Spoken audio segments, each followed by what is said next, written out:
होइन भने यो आइसो स्पिड छ नि त्यसमा र ममा मैले खासै फरक देखिनँ। अब फेरि हेरेँ छाला कोलाउनु नजाऊ कि मेरो कुरा सुन। यो स्पिड र मैले जुन टिमलाई सपोर्ट गरेको थिएँ यसपालि वर्ल्ड कपमा होइन, जुन टिमलाई साथ दिइरहेको छ यसले जित्छ भनेर त्यो कसरी हारेर क्यासे मतलब क्यासे।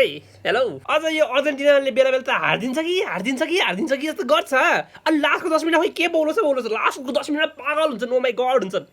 के हो धन्न बेटिङ सेटिङ केही गर्दिनँ र आनन्द बाहा म हेर गर्नु नि हुन्न बेटिङ सेटिङ होइन। तर तिमीलाई भने बेटिङ सेटिङ मैले धन्न गरिदिन्छु। गरे भए त हे घर जग्गा सबै बेच्नु पर्थ्यो, म फुत्ता पैसा हुन्थ्यो अहिलेसम्म होइन है। अनि त्यसमाथि मैले यो कुरा बुझिराखेन कि पनौती म अघि पनौती स्पिड हो जो दिन सपोर्ट गर्दा त्यो सबै बाहिर हुनको लागि भने के भन्नु हौ म त। अनि त्यसमाथि हेर मैले बुझिरहेको छु वर्ल्ड कप हो हल्का फुल्का हल्ला हल्ला गर्नु ठिकै छ चलेगा होइन। तर रातिको 3 बजी त हल्ला नगराउने चिचारे यार, माथि सुतिरहेको हुन्छ डिस्टर्ब हुन्छ भन्ने कुरा बुझ्दैन भने के हो। हेलो हेर अहिलेसम्म जसले सपोर्ट गरेको थियो त्यो सबै टिम बाहिर छ। सो अब म फाइनलको लागि अर्जेन्टिनाको सपोर्ट गर्छु। हेर अर्जेन्टिना जितोस्।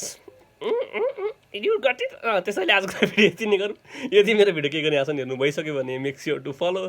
अरूका त्यस्तै हो चुमी गाइज।